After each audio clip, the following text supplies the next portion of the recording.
What is going on, you guys? It's your boy Average Bob, and in today's episode, we're going to talk about a couple things up in Giant Land right now between the major news of Andrew Thomas having season-ending surgery due to a Liz Frank injury in his foot, which we'll talk about in further detail.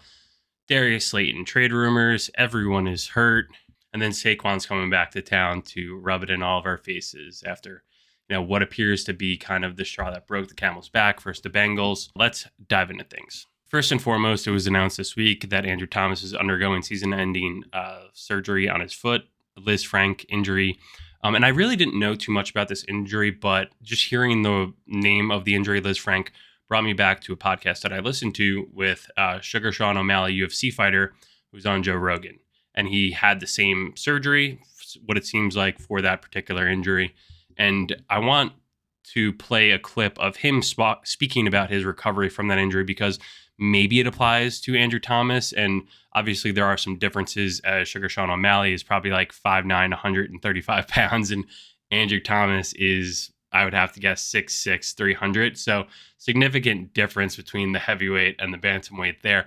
But the nature of the injury is very complex and it takes a very, very long time to heal from. So listen to Sugar Sean and hopefully I'm allowed to play this video. I remember when I had my Liz Frank surgery on my foot, there was an option. The two surgeries was the one with they put the screws in or whatever, and then they have to redo the surgery surgery and take them out or do whatever I did. And I did what I did, so I don't have any metal in my foot, but yeah, I don't know. How long did that take you to recover from? Dude, the Liz Frank surgery took legitimately 2 years to stop hurting. Wow. But I was probably training on it too soon. I probably wasn't doing exactly everything. This was 2018, so I was kind of learning about eating healthy, and I was still learning a lot of stuff, so I might not have taken care of it the best way. But legit 2 fucking years, that foot hurt so bad. Like, ugh. I would train and it would just ache. I would have to ice it every day. So as you could hear from that, it's a very complicated rehab process that never really heals for a couple of years. And obviously it's different between a UFC fighter constantly kicking. They're moving in different ways, but still being a big dude and having to get that surgery is pretty significant. And I don't want to say it's something that he can't come back from, but it is very, very significant. And I am kind of worried. And the injury definitely makes sense for him getting it at this point in time because number 91 on the Bengals kind of ate his lunch last week. And it was the first time I feel like in a while that we had seen him really looking like with his back up against the wall and not successful and kind of getting owned a little bit. So that kind of makes sense if he was super, super injured at that point and was like, screw it, I'll give it one more run, see what we could do. If it feels okay, great. But I think just him getting crushed over and over by that guy kind of led him to be like, you know what, let's just hang it up this year. If I'm going to hurt the team, hurt myself, and potentially get someone else hurt, let's just shelf the rest of the season because it already seems like a lost cause. So going to miss Andrew Thomas, second straight year in a row where he's going to have missed a very, very large chunk of time. And that's something that the Giants can't really afford because they've paid him and invested in him a large sum of money. And he was playing really, really good until he got that contract, got hurt last year, pulling his hamstring against the Cowboys in week 1. This year, made it through 6 games, got hurt again. So honestly, it sucks. And then what you're looking at here as a result of that is Josh Ezeudu is probably going to get put into the lineup, him or Evan Neal. But let's talk about, first and foremost, Jermaine Illuminor at right guard is going to get bumped over to left. And honestly, I have nothing but great things to say about Illuminor so far this year. He did seem a little bit, whiny about the booing or whatever, but I don't know, the team doesn't play good at home. People pay their hard-earned money for tickets. You're going to get booed no matter whatever sport it is. Hockey, baseball, football. New York fans will always be pissed off about it, and that's what happened there. But he has been playing great football, and he seems like a great free agent acquisition, wants to be here. And more importantly, he's playing well on an offensive line that really needed it. So they'll be moving him to left tackle. And then at right tackle, you have the 2 options between Josh Ezeudu and Evan Neal. Ezeudu played in a bunch of games last year, if you guys recall. Number 75, big body dude. Played a lot of guard in college. Was primarily a guard in college at UNC. So again, last year was a trial by fire thing. There were just so many people injured that he had to play. And they threw him out there. And honestly, I wasn't really mad at him last year. It was kind of like a shit show between everyone else. And I think he was, if he didn't play well. It wasn't necessarily his fault. He's playing a position he's never played for at the highest level in his profession. So that takes time. You know what I mean? So I don't blame him for his poor play, but this year I'm sure he got more reps in training camp and mini camp and all of that stuff, and a full NFL offseason under his belt, and getting live reps last year. Like you saw, I think it was after one game, he was almost like crying how upset he was with how he played. And honestly, you know what? At least he tried, and he's playing a new position at the highest level. So I will always give that guy a benefit of the doubt. The other person who is an option here who I give no benefit of the doubt to is Evan Neal. And I'm not going to give him any benefit of the doubt because of all the shit that he talked to the fans last year. And he wasn't really healthy, didn't play well. And has he gotten any better? I really don't know. Is he so bad that the Giants actually can't even play him at this point in time? That is, Judy would be the option over him. I don't know. Can new coach Carmen Brasillo get him to a point where he can be serviceable? Again, I don't know. And I've talked enough about Evan Neal, so I don't need to go on another rant about it. You could watch one of my other 2 videos about it where I've spoke very negatively about him, much deservedly so. So I don't know. If he plays, I foresee nothing but a shit show with him, so I'd almost lean Zudu. At least he tries and isn't a douche. So that's the end of my rant on Andrew Thomas. It sucks. I'm pretty sad and bummed out about it because this is a guy that needed to be healthy for the Giants to be successful this season.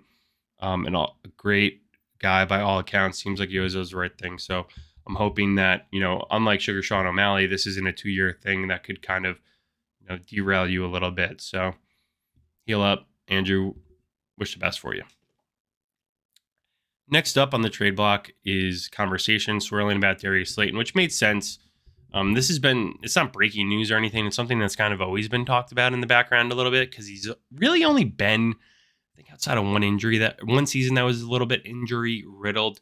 He has been the most consistent performer from a wide receiver standpoint on this team. And he does have the ability to actually play well. He's just not a wide receiver 1, probably wide receiver 3. At best, and we've had to make him a wide receiver 1 over and over and over, and you can see it doesn't really work out in the Giants' favor. But with Slayton on the trade market, is there anything you could get for him?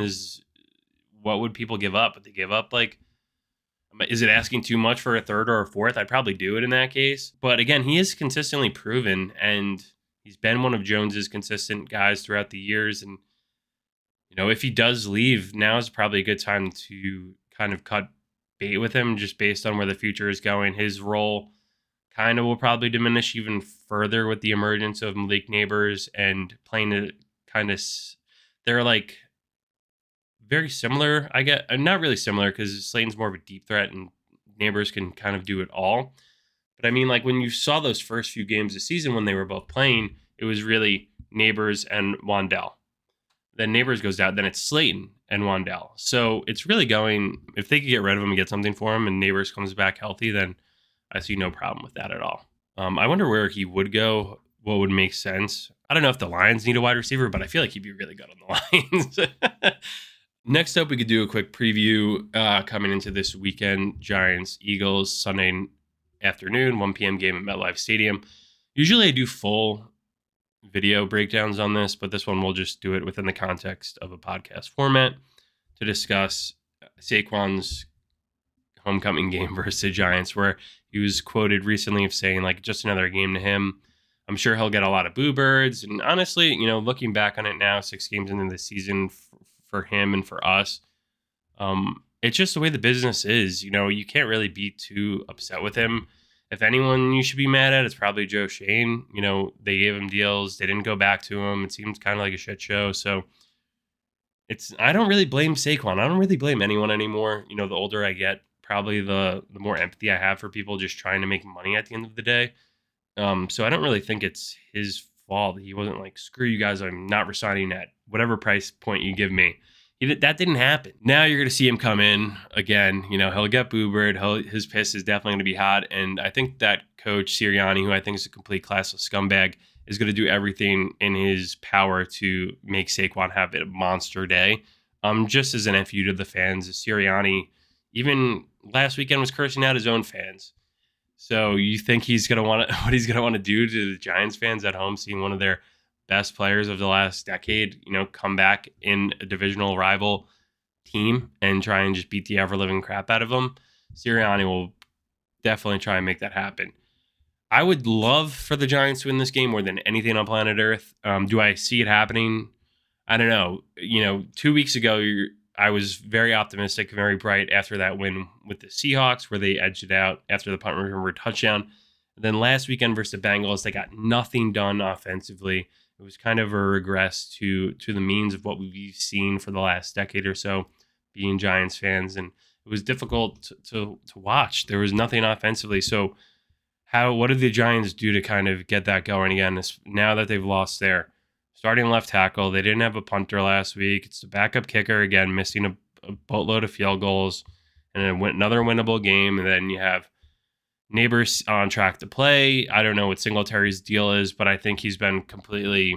He should be put down in the pecking order of the running back by committee situation there, and just I don't even think it should be a committee. It should be Tyrone Tracy's job at this point, unless someone could do something significant. It really, Tyrone Tracy's playing great, but most importantly, he's not fumbling it half the time he gets the ball, like Singletary and Eric Gray have done. So, with that said, you have Tracy, injuries at wide receiver, now banged up offensive line, that it's like, why can't we ever have nice things? They only made it 6 games before you lose your superstar left tackle. So it's really tough, at this point to give a prediction on how this game's going to go. For the Giants to win this game, it's not going to be anything like, I don't know, it's just going to have to be a gritty win where it's going to be on the back of Tyrone Tracy. The offensive line's going to have to step up. But I think our defense has done a pretty good job this season. So if we are going to win, it's going to be on the backs of our defense. It's going to be on the back of Dexter, Brian Burns having another big game, Bobby Okereke, McFadden, Deontay Banks, probably one-on-one with A.J. Brown. I'm not sure if Devontae Smith is back yet, because I know he had an injury a couple weeks ago where he got pretty messed up. So that's what you're looking at. It's really going to be that Giants great D-line. Aziz going to have to step it up again. And I didn't really even talk that much about Kayvon. He had the wrist surgery a couple weeks ago, so it stinks that he is out for a time because I thought he was looking okay. I mean, I think he's another guy, he's very hit or miss, but he does, I'd rather just see him playing than not. So many guys over the years have been injured for the Giants where it just kind of throws everything out of whack when they're not playing. And then it's like, the excuse train starts rolling. It's like, well, we're injured. It's like, well, every team in the league is injured, right? So it's kind of where you need guys to step up in those points of being injured. And I thought you saw Aziz Ojulari last weekend do a phenomenal job there. I want the Giants to beat the Eagles so bad. I'm so sick of we beat the Eagles last year, but then the year before that one season, I think they went 0-3 versus them with a terrible playoff loss. So you got to start winning divisional games here if you're Brian Dable, regardless if your guys are hurt or not. There's no excuses. Everyone has them, right? What's it saying? Excuses are like assholes. Everyone has them and they stink, right? So figure out a way to get it done, Brian Dable. Offensively, you're going to have to go to the well on Neighbors, hopefully, and just tell him to go down if he's, can't give hospital death balls from Daniel Jones to him anymore. Because he did one for Slayton last weekend, and I think Slayton was down on the ground, like holding his head, like, oh, shit. So can't do that anymore. Just feed Tyrone Tracy. If Tyrone Tracy can run the ball at like 4 yards a clip for 18 to 25 carries, that wins you the game, I think, right? How could it not? That's be a monster chunk of your offense coming off the back of a guy that doesn't have too much tape out on him yet. There is some, but it offers something that the Eagles have to think about when they haven't really had to think about it too often, besides just stacking the box against Saquon, who now on the flip side of things, it's going to be interesting to see what he can do. I think the Eagles' offensive line hasn't been as strong in the last couple of years. This year as it has been the last few years, obviously with Jason Kelce leaving. So I'm pretty pumped to see them. I know my Jets friends were like kind of pissed off because Mekhi Becton was talking shit about the Jets and their kind of whole situation right now. But I reassured them that if there's someone that will get payback for them on their behalf, if Becton is starting at guard, it will surely be Dexter Lawrence, because that is a complete mismatch. Just seeing Becton play over the last few years, obviously on a new team with the Eagles, but Dexter has been playing on such a high level recently this season. It's honestly amazing to watch. So I encourage you sometimes to just watch what he does on plays. It's so much fun how good he is right now. And I think it's something to appreciate And even if a season's a lost cause, you got to give him his kudos and appreciate it. With that, let's jump over to Reddit mailbag and dive into some stuff there. In other news, Tyron Tracy might really be legit. Yeah, couldn't agree more. He's been an absolute stud so far this season. So far in 6 games played, he has 47 carries for 208. 1 touchdown. I mean, the biggest thing that you'll see here is 0 fumbles lost. But more importantly, he's definitely a factor in the receiving game with 14 targets for almost 100 yards and a log of 19. And you've seen so far this year, the Giants are being creative in creating plays for him, which is cool, and that's very telling of what they think of this guy. Postseason came early for Dallas, 46-9. Yeah, that was an absolutely brutal beatdown. The Lions, it did warm my heart to see the Lions putting offensive linemen out at wide receiver just to, run it up on the Cowboys, because the Cowboys ran it up on us twice last year. So very happy to see that. Jerry Jones crying, battle of the wits, 1-14 in primetime games, make it 1-15 and then 1-4. Giants defense hasn't allowed more than 21 points in a game this season, and they're 2-4. Yeah, I mean, the Giants defense really has been playing good, and I don't really know what to... Shane Bowen, the first game versus the Vikings looked a little wonky, but the Vikings went on a little bit of a tear there to start the season, so it just is what it is. It was Jones coming back off the injury. They did nothing offensively, and then first defensive coordinator game for Shane Bowen. Now the Giants defense is rolling, man, especially in a touchdown-focused league. Can we go back in time with Eli? Would love that. Let's see what this guy says here from Yozy NY. Hope Brian Dable stays a Giant for a while. I was thinking to myself, I was really tired of watching Giants playing these games where they managed to stay in the whole game and lose at the very end.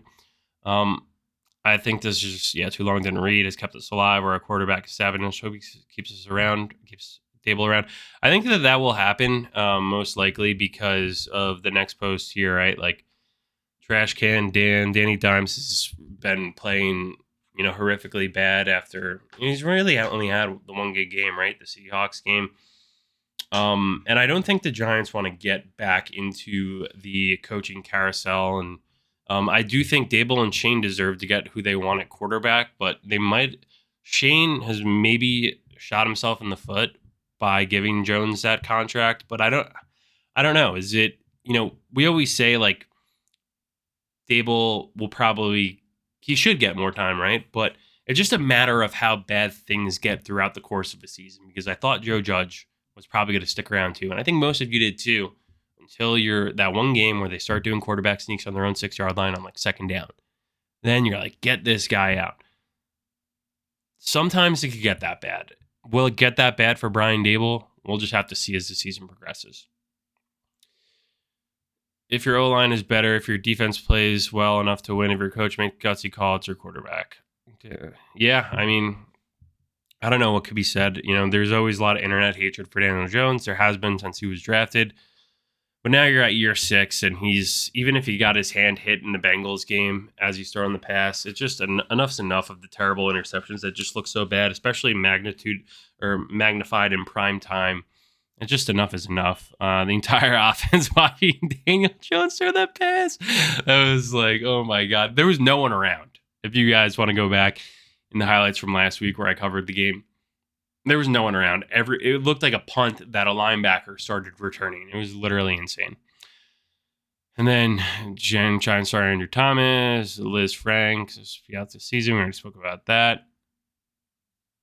These are the monsters we're facing on Sunday. Ignore the booze. So this is talking about Skyline Chili, which is really big in Cincinnati. Good God, I can't even imagine how bad your stomach hurts after that one. Late birthday present from my in-laws. Looks like a Eli Manning signed Super Bowl helmet. That's pretty cool. Nice birthday present from the in-laws there. Keep this man off the field, please. I'm glad we got to this one so we could chat about this guy for a little bit. It's interesting, man. This guy was someone that they traded up to get, and he really isn't competent at the position, which is kind of crazy considering, like, what's a wide receiver's job at the end of the day? Run routes, catch passes. and they traded up to get him, and he's not that good at both and can't block and doesn't seem like he plays special teams. So this is a bit of a shit show situation. I don't know like what to make of this guy's. I don't know. At this point, if he can't play on this team, especially last year when they really didn't have any good wide receivers, now you have neighbors and you're getting guys banged up and you still can't get out there and you weren't able to beat out Darius Slayton. You're not good enough to be considered. Like, he's just such a gadget player with his go routes, and that's really it. So it's, I don't know. That doesn't really get it done at this level, and I don't know how that improves for him. Like, you know, in the offseason, there's quarterback camps, there's the tight end academy or tight end university. Is does anyone from the wide receiver legion or whatever they want to call themselves try to come and help Jalen Hyatt here? I don't know. Like, you know, learn. He's got. I don't know.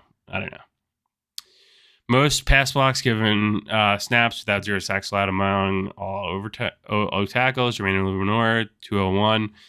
That's amazing. And I got nothing but good things to say about this guy, really. You know, he's balling, and that's what they needed. Daniel Jones isn't just 1 of 14 in primetime game. He hasn't thrown a touchdown pass in 7 primetime starts. Per ESPN Stats Info, that's hard to fathom. Overall, Jones has 12 touchdown passes and 20 interceptions in primetime games. That's actually literally insane from a stat perspective in a quarterback-driven league. I mean, what else do we need to see? It was nice while it lasted. We got a little meme here. We'll end on this. Excited for the O-line, average NFL O-line for the first time in a decade, and then you get punched with Andrew Thomas out for the season. Never again.